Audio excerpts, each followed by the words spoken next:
Hello बच्चों, good morning. आज की तारीख है 9 सितंबर 2024। आज के करंट अफेयर क्वेश्चन और ललन टॉप प्रश्नों में आप सभी का स्वागत है।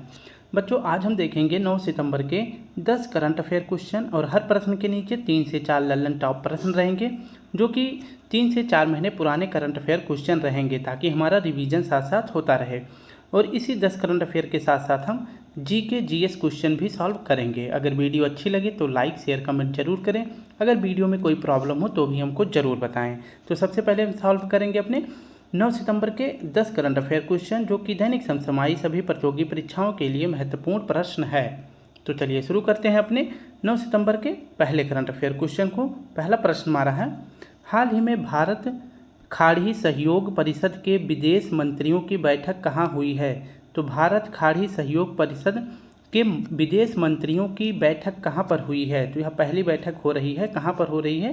तो यह सऊदी अरब में हो रही है। तो भारत खाड़ी सहयोग परिषद के विदेश मंत्रियों की बैठक कहाँ पे हो रही है? सऊदी अरब में। इसकी व्याख्या देखें तो भारत खाड़ी सहयोग परिषद, इसके जो है विदेश मंत्रियों की पहली बैठक अगर पूछे कहाँ पर हो रही है तो रियाद में हो रही है। रियाद अगर पूछे किस देश का शहर है तो सऊदी अरब का शहर है। तो भारत खाड़ी सहयोग परिषद की पहली बैठक कहाँ हो रही है? सऊदी अरब में हो रही है। अगर पूछे कि भारत की तरफ से कौन भाग लिए हैं, तो भारत की तरफ से भाग लिए हैं एस जयशंकर जी, जो कि हमारे भारत के विदेश मंत्री हैं।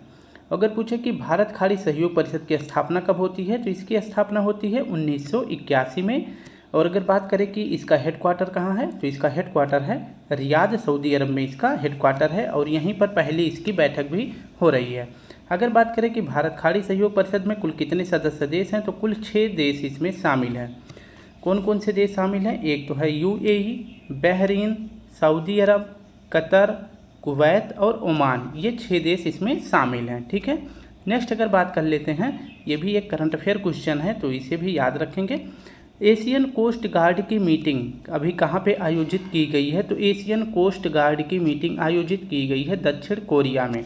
दक्षिण कोरिया की अगर राजधानी की बात करते हैं तो इसकी राजधानी का नाम है सियोल। क्या नाम है? तो इसकी राजधानी का नाम है सियोल। नेक्स्ट हमारा प्रश्न है, लल्लन टॉप प्रश्न में देखें तो हाल ही में IUCN के पर्यवेक्षण में नीलगिरी तहर सर्वेक्षण कहाँ प्रारंभ हुआ है? तो नीलगिरी तहर सर्वेक्षण कहाँ पे प्रारंभ हुआ है? तो यह प्रारंभ हुआ है तमिलनाडु में। तमिलनाडु का अगर पूछे राजकीय पशु क्या है, तो नीलगिरी तहर है। एक जानवर है जिसका नाम है नीलगिरी तहर। यह जो है विलुप्ति के कगार पर है, तो इसी के पर्यवेक्षण के लिए IUCN के द्वारा एक सर्वेक्षण रिपोर्ट जारी किया गया है। और यह जानवर अगर पूछे कि किस राज्य से संबंधित है, तो तमिलनाडु से संबंधित है। इसीलिए नीलगिरी तहर सर्वेक्षण कहाँ प्रारंभ हुआ है? तमिलनाडु में। हाल ही में भारतीय वायुसेना और नौसेना में शामिल रैम्पेज मिसाइल की विशेषता क्या है? तो रैम्पेज मिसाइल की विशेषता है कि यह जो है हवा से सतह में मार करने में सक्षम है, जिसे कहाँ पर शामिल किया गया है? तो नौसेना और वायुसेना दोनों में शामिल किया गया है।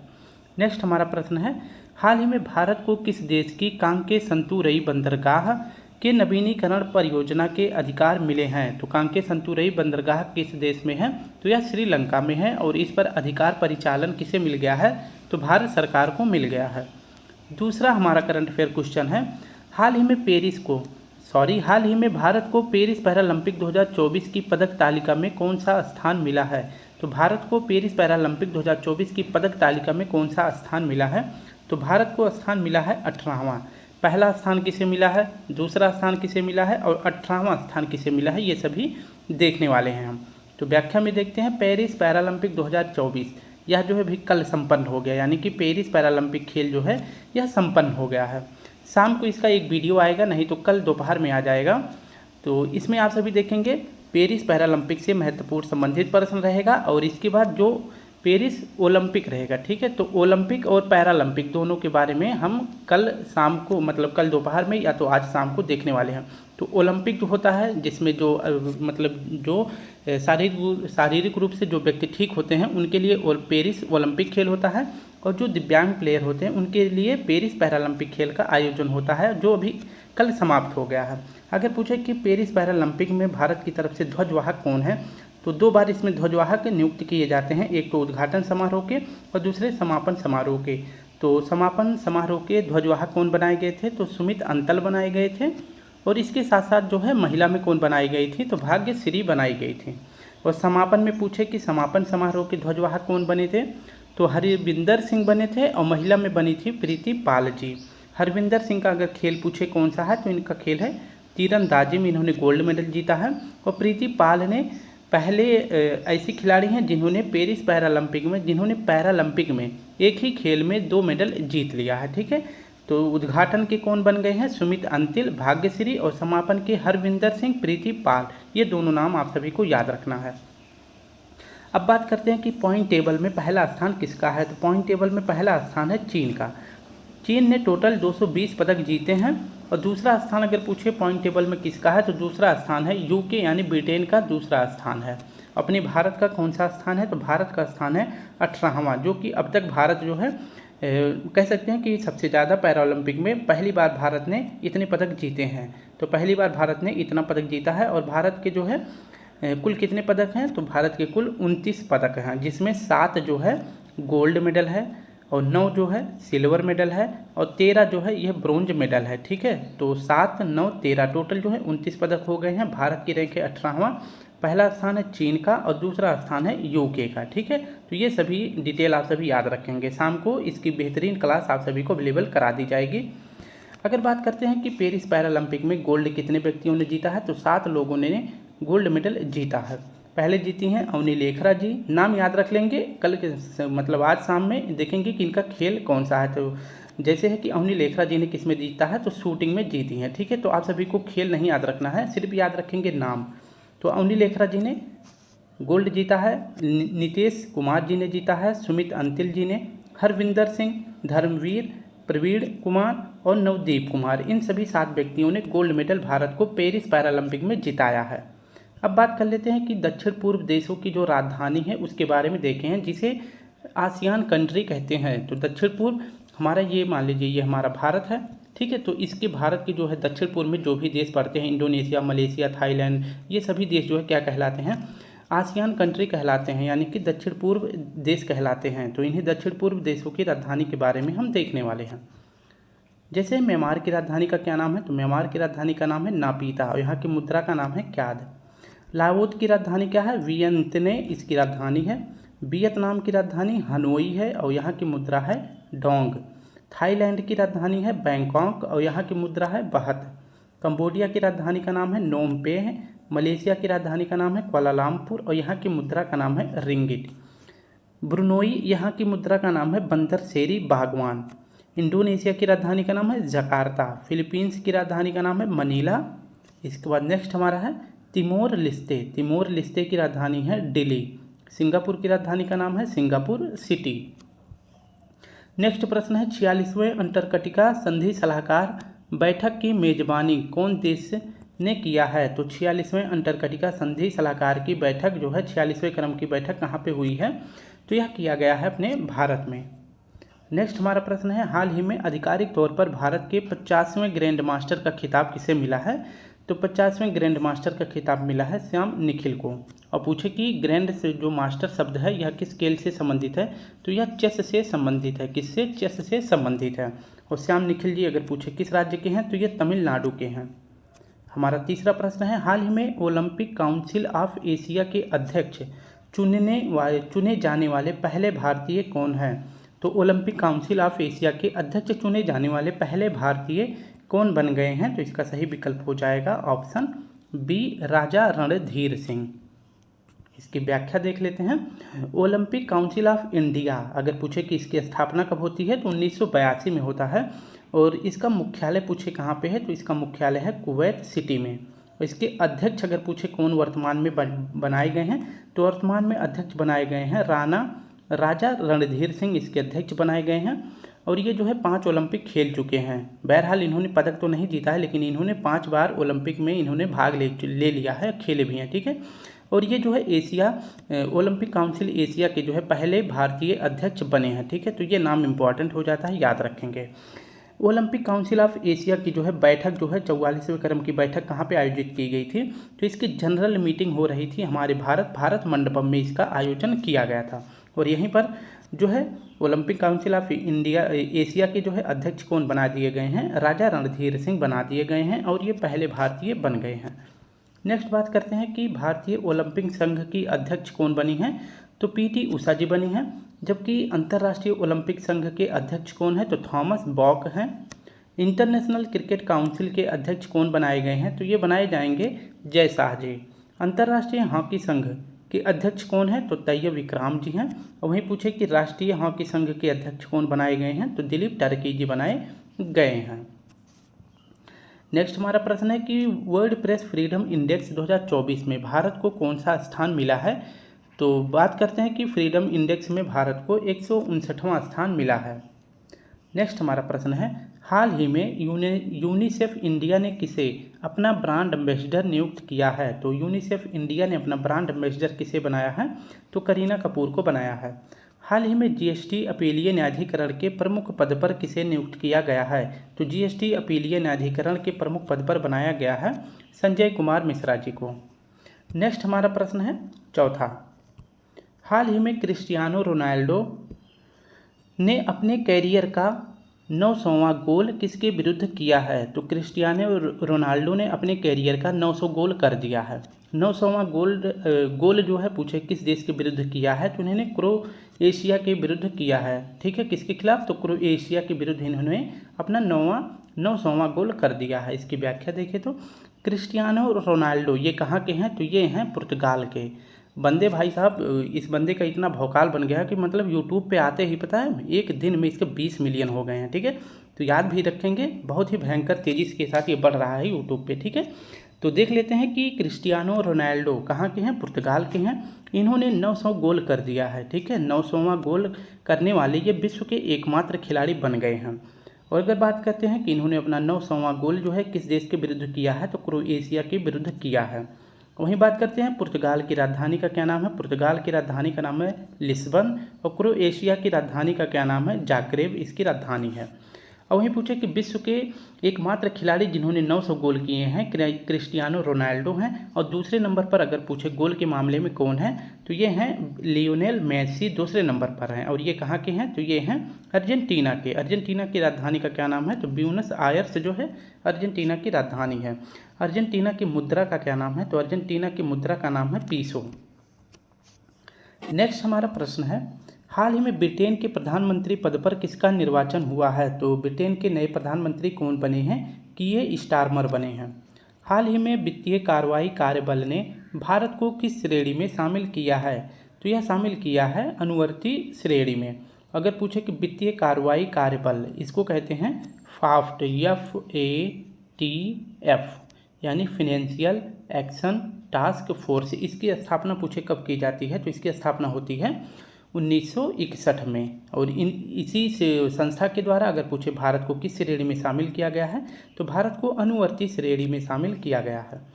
हाल ही में भारत सरकार ने संपूर्ण जीव जंतुओं के चेकलिस्ट के लिए कौन सा पोर्टल लॉन्च किया है, तो संपूर्ण जीव जंतुओं के लिए चेकलिस्ट जारी किया गया है, इसका नाम है सूची पोर्टल।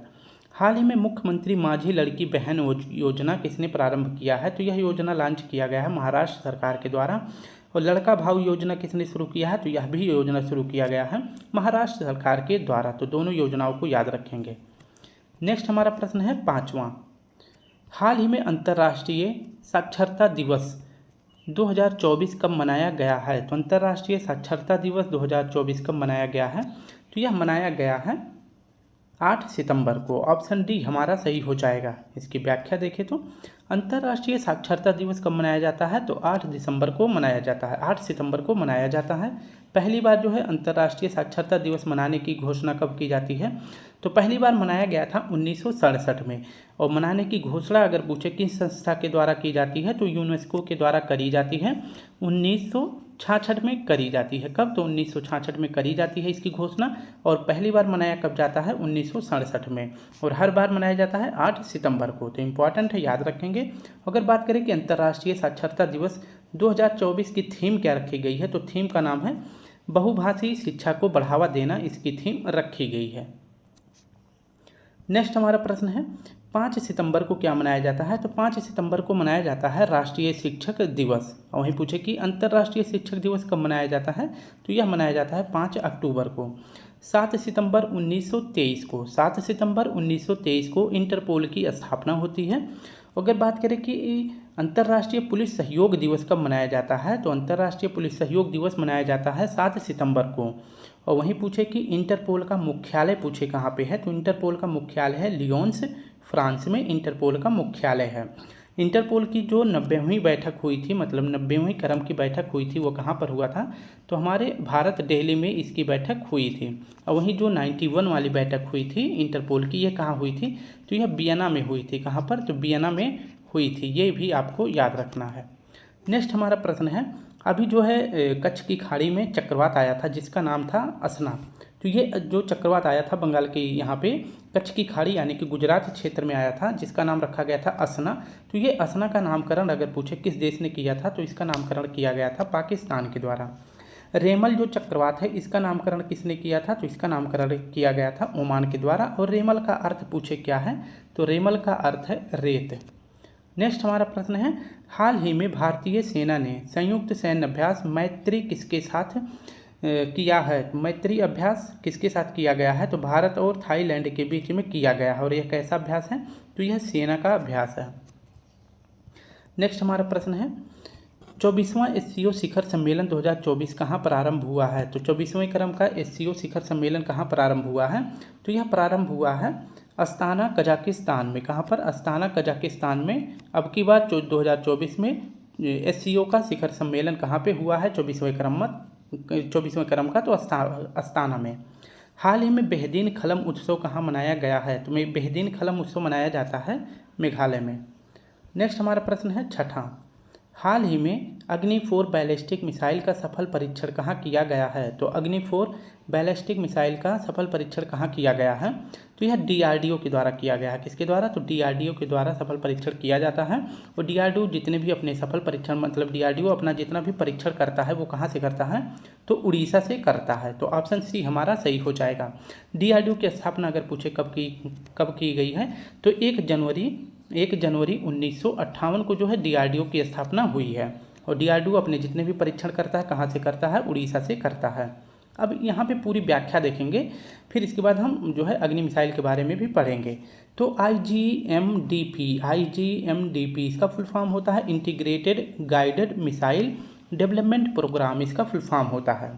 अगर बात करते हैं कि इसी योजना के तहत जो है IGMDP के तहत जो है भारत में 5 बैलिस्टिक मिसाइल का सफल परीक्षण किया जाता है। और इन 5 मिसाइलों को याद करने का ट्रिक है पटना। तो इसी ट्रिक से आप जो है 5 मिसाइलों को याद कर सकते हैं, जिसका नाम है पटना। P फॉर हो जाएगा पृथ्वी, A फॉर हो जाएगा अग्नि, T फॉर हो जाएगा त्रिशूल, N फॉर हो जाएगा नाग, और A फॉर हो जाएगा आकाश।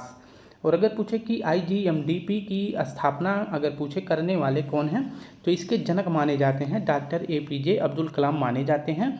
और इस मिशन की शुरुआत जो है IGMDP की शुरुआत जो है 1983 में करी जाती है डॉक्टर APJ अब्दुल कलाम के द्वारा। और जब ये 5 मिसाइलें बना दी जाती हैं तो इस मिशन को जो है समाप्त कर दिया जाता है 2012 में। यानी कि ये 5 मिसाइलें जो है 2012 तक जो है बना दी गई, और इसके बाद जो है ये मिशन बंद कर दिया गया। यानी कि ऐसा नहीं है कि अब अग्नि मिसाइल नहीं बनाई जाएगी, लेकिन जैसे अग्नि 1, अग्नि 2, अग्नि 3, अग्नि 4, त्रिशूल 1, त्रिशूल 2, इस तरह से बनाया जाएगा। ठीक है, यानी कि जो बनाने का कार्य है पूर्ण हो गया है। अब बात कर लेते हैं अग्नि मिसाइल के जनक। आप सभी को अभी कुछ दिनों पहले पढ़ाया गया था कि अग्नि मिसाइल के जनक जिनका भी हाल ही में निधन हुआ है उनका क्या नाम है, तो डॉक्टर रामनारायण अग्रवाल है। वहीं अगर बात कर लेते हैं कि अग्नि 4 बैलिस्टिक मिसाइल का सफल परीक्षण कहाँ किया गया है, तो यह किया गया है उड़ीसा के किस जिले में, तो चांदीपुर जिले में यह परीक्षण किया गया है डीआरडीओ के द्वारा, सफल परीक्षण। ठीक है, एक बात और ध्यान रखेंगे, तो उड़ीसा का 2 स्थान है, एक तो चांदीपुर से सफल परीक्षण किया जाता है और दूसरा किया जाता है व्हीलर द्वीप से। व्हीलर द्वीप का अब नया नाम क्या रख दिया गया है, तो डॉक्टर APJ अब्दुल कलाम, इस द्वीप का नाम बदल के रख दिया गया है। अगर वहीं पूछे कि MIRV तकनीकी का प्रयोग जो है किस बैलिस्टिक मिसाइल में किया गया है, तो MIRV तकनीकी का मतलब होता है कि एक ही मिसाइल से कई टारगेट को एक साथ हिट कर देना। ठीक है, तो एक ही मिसाइल से एक साथ जो है कई टारगेट को हिट कर देना, इसी को MIRV तकनीकी कहते हैं। तो यह प्रयोग किया गया है अग्नि मिसाइल में। ठीक है, अग्नि मिसाइल में यह तकनीकी प्रयोग किया गया है। नेक्स्ट अगर बात करते हैं कि यूनेस्को विश्व धरोहर समिति की 46वीं सत्र की मेज़बानी किसने करी है, तो यूनेस्को की 46वीं बैठक कहाँ पर हुई है, अपने भारत में हुई है। यूनेस्को की अगर पूछे स्थापना कब की जाती है, तो स्थापना की जाती है 1945 में यूनेस्को की स्थापना करी जाती है। और जो 46वीं बैठक हमारे भारत में हुई थी, यहीं पर जो है भारत का जो है 43वां जो विश्व धरोहर सूची में शामिल किया गया स्थान है, जिसका नाम है मोइदम। मोइदम कहाँ पे है, तो यह असम में है। और मोइदम स्थान क्या है, तो यह एक कब्रगाह है। क्या है, तो ये कब्रगाह है किसका, तो जो असम के सेनापति थे, या फिर कह सकते हैं असम का जो साम्राज्य था जिसका नाम है अहोम साम्राज्य। तो अहोम साम्राज्य में जो सेनापति मर जाते थे उनको जो है मोइदम नामक स्थान पर दफनाया जाता था। ठीक है, तो ये आपको याद रख लेना है। तो भारत का नवीनतम अगर पूछे कि विश्व धरोहर सूची कौन सा है, तो मोइदम है जो असम में है। हाल ही में पेरिस ओलंपिक 2024 में लॉस एंजल्स ओलंपिक 2028 खेलों के लिए भारतीय ओलंपिक संघ का मुख्य प्रायोजक कौन बना है, तो BPCL बना है। तो पेरिस ओलंपिक 2024 ये तो आप सभी को पता है कहाँ पे हुआ है, तो पेरिस में हुआ है। और वहीं अगर बात करते हैं 2028 का ओलंपिक कहाँ पे होगा, तो लॉस एंजल्स में होगा। और लॉस एंजल्स कहाँ पे है, तो USA में है। ठीक है, नेक्स्ट प्रश्न हमारा है लोकसभा स्पीकर वर्तमान में कौन है, तो लोकसभा वर्तमान में स्पीकर हैं ओम बिरला जी। अगर पूछे कि वर्तमान में कौन से क्रम की लोकसभा चल रही है, तो वर्तमान में 18वें क्रम की लोकसभा चल रही है। ठीक है, तो याद रखेंगे जिसके अध्यक्ष अगर पूछे कौन बनाए गए हैं, तो ओम बिरला जी बनाए गए हैं। और वर्तमान लोकसभा के अगर पूछे प्रोटेम स्पीकर कौन बने हैं, तो भर्तृहरि मेहताब बने हैं। इन दोनों की नियुक्ति अगर पूछे किसके द्वारा की गई है, तो राष्ट्रपति द्रौपदी मुर्मू जी के द्वारा करी गई है।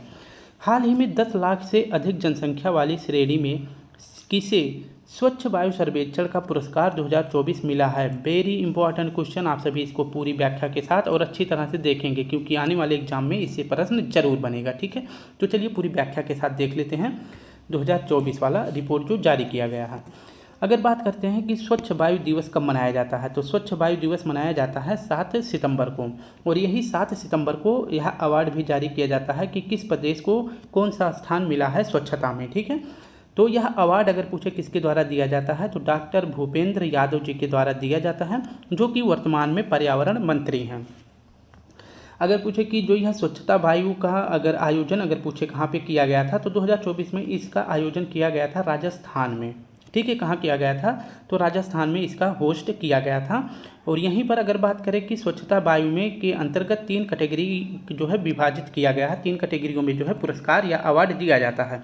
एक तो दिया जाता है 10 लाख से जो अधिक जनसंख्या वाले क्षेत्र हैं उसमें अवार्ड दिया गया है किस जिले को, और जो है एक दिया जाता है 3 लाख से 10 लाख के बीच में, और तीसरा दिया जाता है जो 3 लाख से कम होते हैं। ठीक है, यानी 3 लाख माइनस में किस जिले को जो है स्वच्छता पुरस्कार दिया गया है। तो इन सभी के बारे में याद रखेंगे। तो ये तीनों क्वेश्चन आप सभी को याद रखना है। अगर बात करते हैं 10 लाख प्लस में जनसंख्या वाले में पहला स्थान किसको मिला है, तो सूरत को मिला है। ठीक है, और दूसरा स्थान जबलपुर मध्य प्रदेश को मिला है, और तीसरा स्थान मिला है आगरा उत्तर प्रदेश को मिला है। ठीक है, तो 10 लाख कैटेगरी में यानी कि 10 लाख से अधिक जनसंख्या में सबसे स्वच्छ शहर सूरत, जबलपुर, आगरा, ये तीनों शहर हैं। पहले नंबर पर सूरत, दूसरे पर जबलपुर, तीसरे पर आगरा।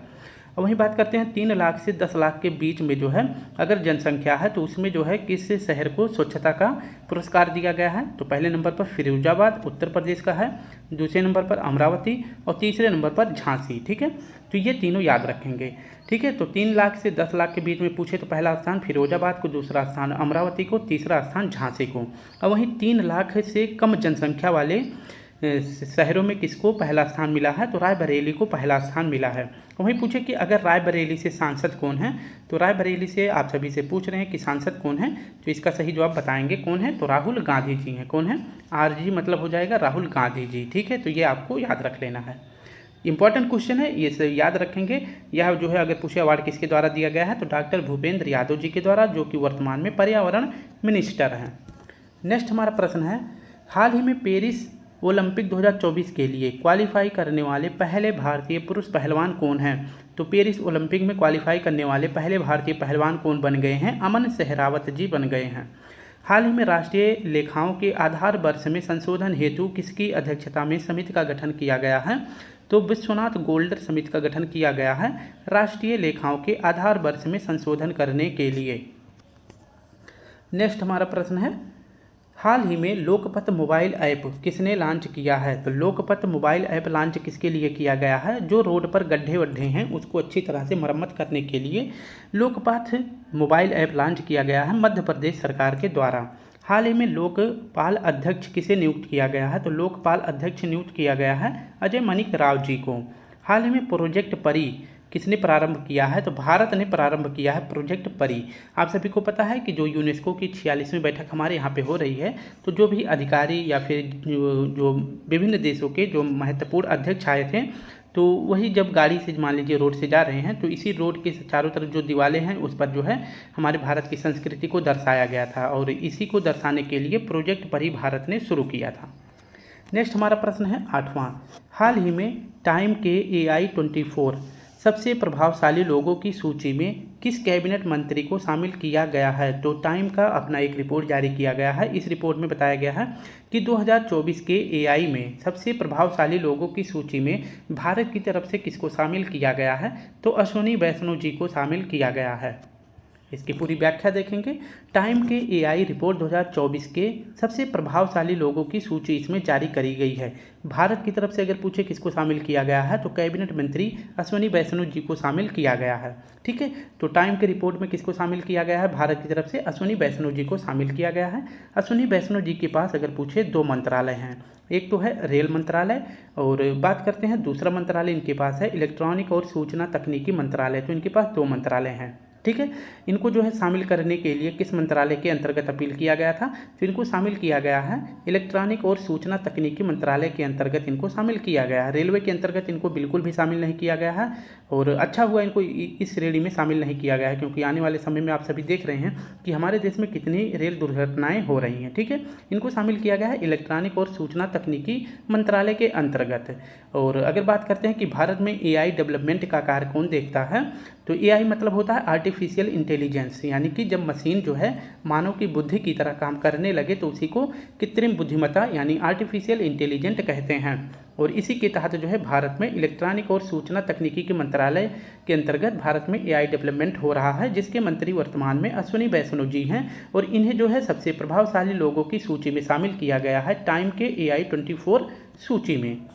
नेक्स्ट अब बात कर लेते हैं कि भारत की पहली AI फिल्म कौन सी है? तो भारत की सबसे पहली AI फिल्म है इराह। विक्टोरिया सी क्या है? तो विक्टोरिया सी है विश्व की पहली AI राजदूत। और विक्टोरिया सी को अगर पूछे किसने लॉन्च किया था, तो यूक्रेन ने लॉन्च किया था। आयरिस क्या है? आयरिस जो है यह भारत की पहली AI टीचर है। भारत की अगर पूछे पहली AI टीचर कौन सी है? आयरिस है।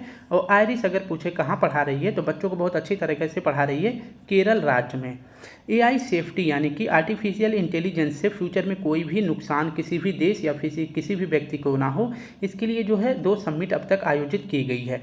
ठीक है, तो पहली वाली आयोजित की गई थी 2023 में और दूसरी वाली आयोजित की गई है 2024 में। ठीक है, तो ये दोनों समिट 2 बार आयोजित की गई है। पहली वाली कब आयोजित की गई थी? तो 2023 में। ये वाली पूछे कहाँ पर शामिल की गई थी? तो एक देश है जिसका नाम है UK यानी ब्रिटेन, इसका देश है ब्रिटेन है। और ब्रिटेन में एक स्थान है ब्लेचले। ठीक है, तो कौन सा स्थान है? ब्लेचले एक स्थान है। यहाँ पे पहली AI सेफ्टी समिट का आयोजन किया गया था ब्लेचले में 2023 में। दूसरी वाली कहाँ पे आयोजित किया गया है? तो ये किया गया है सियोल में। कहाँ पर? सियोल में किया गया है। और सियोल जो है अगर पूछे किस देश की राजधानी है, तो दक्षिण कोरिया की। ठीक है, यानी कि साउथ SK यानी साउथ कोरिया में इसकी जो है AI की दूसरी बैठक हुई है। पहली वाली UK में हुई थी। ठीक है, तो ये भी आपको याद रखना है। नेक्स्ट हमारा प्रश्न है, हाल ही में जीवन समर्थ योजना किसने लॉन्च किया है? तो जीवन समर्थ योजना किसने लॉन्च किया है? तो यह लॉन्च किया गया है LIC के द्वारा। हाल ही में उत्तर प्रदेश में हुई हाथरस भगदड़ की जांच करने के लिए किसकी अध्यक्षता में जांच आयोग बैठाया गया था? तो जस्टिस ब्रिजेश श्रीवास्तव के। नाटो शिखर सम्मेलन 2024 कहाँ प्रारंभ हुआ है? तो वाशिंगटन DC में पहली बार इसका आयोजन किया गया। मतलब अब की बार 2024 में जो नाटो का शिखर सम्मेलन कहाँ आयोजित किया गया है? तो वाशिंगटन में किया गया है। नाटो का फुल फॉर्म क्या होता है? NATO, NATO. तो नॉर्थ अटलांटिक ट्रीटी ऑर्गेनाइजेशन इसका फुल फॉर्म होता है। अगर पूछे नाटो की स्थापना कब होती है, तो 1949 में इसकी स्थापना होती है। और नाटो का मुख्यालय पूछे कहाँ पे है, तो ब्रुसेल्स बेल्जियम में इसका मुख्यालय है। कॉमनवेल्थ गेम्स 2026 कहाँ आयोजित हुआ है? तो कॉमनवेल्थ गेम्स 2026 कहाँ आयोजित होगा? तो ऑस्ट्रेलिया के विक्टोरिया में आयोजित होगा। 9वां प्रश्न हमारा है, हाल ही में भारत का पहला कोविड गंभीरता बायोमार्कर किट किसने लॉन्च किया है? तो भारत में फिर से दोबारा कोई वैश्विक महामारी ना आए उसके लिए तैयारी करने के लिए कोविड गंभीरता बायोमार्कर किट जो है किसने लॉन्च किया है? तो यह लॉन्च किया गया है छत्तीसगढ़ के द्वारा। इसकी व्याख्या देखें तो छत्तीसगढ़ सरकार के द्वारा जो है भारत का पहला कोविड-19 गंभीरता बायोमार्कर किट लॉन्च किया गया है, ताकि फ्यूचर में कोई इस तरह की वैश्विक महामारी आए, जैसे कोविड-19 आया था 2019 में, उसी तरह से अगर फिर से कोई बीमारी आती है तो उसी के लिए जो है बायोमार्कर किट बनाया गया है छत्तीसगढ़ सरकार के द्वारा। छत्तीसगढ़ के 3 महत्वपूर्ण नृत्य हैं, याद रखेंगे, पिंडवानी, राउत नाच और इसके बाद पंथी नृत्य। ये तीनों नृत्य जो है कहाँ के हैं? छत्तीसगढ़ के हैं। अभी जो है WHO यानी वर्ल्ड हेल्थ ऑर्गेनाइजेशन के द्वारा जो है किस बीमारी को ग्लोबल हेल्थ इमरजेंसी घोषित किया गया था? तो एमपॉक्स को घोषित किया गया था। कर्नाटक ने अभी जो है, अगर पूछे कि कर्नाटक ने किस बीमारी को आपातकाल घोषित किया था, तो कर्नाटक ने डेंगू को जो है आपातकालीन घोषित किया था।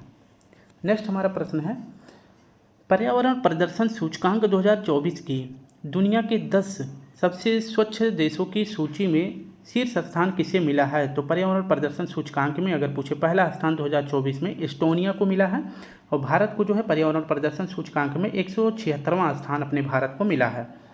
हाल ही में वित्तीय कार्रवाई कार्यबल की अध्यक्षता किसने संभाली है? तो इसकी अध्यक्षता संभाला गया है एलिजा माद्रोजो के द्वारा, और ये कहाँ की हैं? ये मैक्सिको की हैं। वित्तीय कार्रवाई कार्यबल मैंने बता दिया, इसे जो है क्या बोलते हैं? FATF इसे कहते हैं, ठीक है, फाफ्ट इसे कहते हैं। नेक्स्ट हमारा प्रश्न है, हाल ही में चर्चा में रही स्त्री पहल का संबंध किससे है? तो स्त्री जो है कहाँ पे देखने को मिलती है? ग्रामीण क्षेत्र में, ठीक है। तो स्त्री कहाँ देखने को मिलती हैं? ग्रामीण क्षेत्र में। अगर वहीं पूछे वोमेन कहाँ पे देखने को मिलती हैं, तो वोमेन शहर में, ठीक है। तो ये ट्रिक है आप सभी को याद दिलाने के लिए, ठीक है। तो स्त्री कहाँ पे देखने को मिलेंगे? गाँव में। तो ग्रामीण विकास मंत्रालय के द्वारा शुरू किया गया है। हाल ही में भारतीय पुरुष क्रिकेट टीम का नया मुख्य कोच किसे बनाया गया है? तो गौतम गंभीर जी को बनाया गया है। इनसे पहले कौन थे? तो राहुल द्रविड़ जी थे। हाल ही में जंपिंग मकड़ी की नई प्रजाति कैरहोटस पाइपरस कहाँ खोजी गई है? तो मकड़ी की एक नई प्रजाति खोजी गई है जिसका नाम है कैरहोटस पाइपरस, और ये कहाँ खोजी गई है? तो यह तमिलनाडु में खोजी गई है। इसकी व्याख्या देखें तो कैरहोटस पाइपरस अगर पूछे यह क्या है, तो यह एक मकड़ी की प्रजाति है जिसको कहते हैं जंपिंग मकड़ी की नई प्रजाति। तो अगर पूछे इसे कहाँ खोजा गया है, तो यह खोजा गया है तमिलनाडु में। और तमिलनाडु के अगर पूछे किस पहाड़ी पर खोजा गया है, तो पलानी पहाड़ी पर इसे खोजा गया है, ठीक है।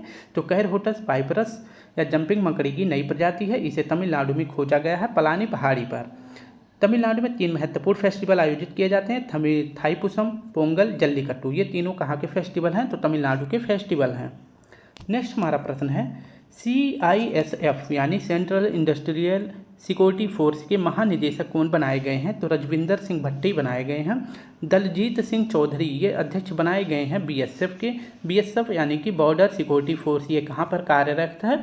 तो ये एक तो है जो है ये वाला जो क्षेत्र पड़ता है भारत का, मतलब पाकिस्तान के साथ, और एक क्षेत्र पड़ता है जो दक्षिण पूर्व में पड़ता है, उत्तर पूर्व में पड़ता है, जहाँ पे बांग्लादेश है। तो यहाँ पे दोनों जगहों पे पाकिस्तान और बांग्लादेश की सीमाओं पे BSF तैनात होती है।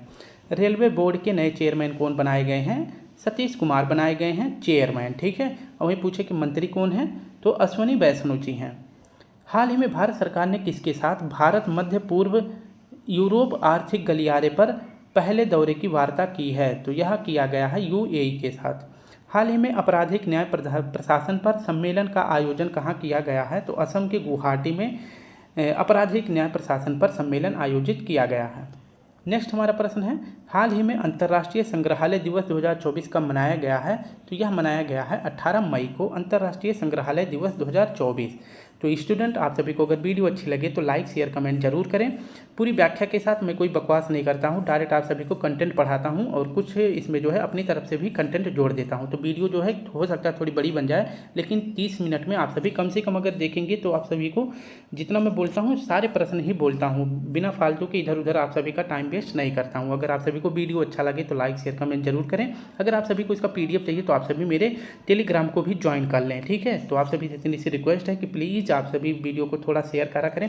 हमारे सब्सक्राइबर लगभग जो है 2000 हो चुके हैं, लेकिन अगर आप सभी देखेंगे तो देखने वाले कितने बच्चे हैं, तो कभी 32 बच्चे देख लेते हैं, तो कभी 40 देख लेते हैं, कभी 78 देख लेते हैं, ऐसे देखते हैं, मतलब 100 तक भी नहीं पार हो रहा है। तो प्लीज़ आप सभी से रिक्वेस्ट है, काफ़ी मेहनत करते हैं, तो आप सभी थोड़ा सा सपोर्ट करें, क्योंकि आप सभी देखते हैं कि बड़े चैनलों को कितना सपोर्ट दिया जाता है। वो लोग आधा पढ़ाते हैं आपको और आधा आप सभी के साथ जो है मौज मस्ती करते हैं। हम बिल्कुल भी आपके साथ ऐसा नहीं करते हैं, ताकि आप सभी का टाइम जो है बच सके, ठीक है। तो देख सकते हैं कि 10 करंट अफेयर क्वेश्चन, उसके साथ हर प्रश्न के नीचे 3 से 4 लल्लन टॉप प्रश्न जो भी कि करंट अफेयर क्वेश्चन ही होते हैं। और इसमें जीके जीएस का मतलब जैसे आप सभी देखेंगे, ये जो प्रश्न है मान लीजिए इसमें जो है ये जो है जीके जीएस है, थाईपुसम फेस्टिवल, पोंगल, तमिलनाडु, ये सभी जो है जीके जीएस है। और इसमें जो पलानी पहाड़ी अगर पूछ सकता है, ये भी पूछा जाता है कि पलानी पहाड़ी कहाँ पाए जाते हैं, तो तमिलनाडु में पाया जाता है। तो इसी प्रकार से आप इसमें भी देख सकते हैं कि हर प्रश्न में आप सभी को जीके जीएस देखने को मिल जाएगा, ठीक है। तो इसमें भी देखिए जीके जीएस प्रश्न है, ठीक है। तो ये सभी प्रश्न इतने मतलब सटीकता से और इतने जल्दी बोलते हैं कि आप सभी का टाइम बच सके। तो प्लीज़ आप सभी से रिक्वेस्ट है, कम से कम 100 व्यूज़ तो जाना चाहिए ना। आपको नहीं लगता कि हमारे साथ ये गलत हो रहा है? तो प्लीज़ आप सभी से रिक्वेस्ट है कि वीडियो को ज़रूर सपोर्ट करें। जिस भी ग्रुप में आप सभी जुड़े हों, कम से कम एक बार तो सपोर्ट करें स्टूडेंट, आप सभी से रिक्वेस्ट है। अगर वीडियो में कोई प्रॉब्लम हो तो हमको ज़रूर बताएं। कल फिर मिलते हैं, तब तक के लिए आप सभी अपनी अच्छे से पढ़ाई करते रहें, माता पिता की सेवा करें। कल फिर मिलते हैं, तब तक के लिए आप सभी को प्यारा सा जय हिंद, जय भारत।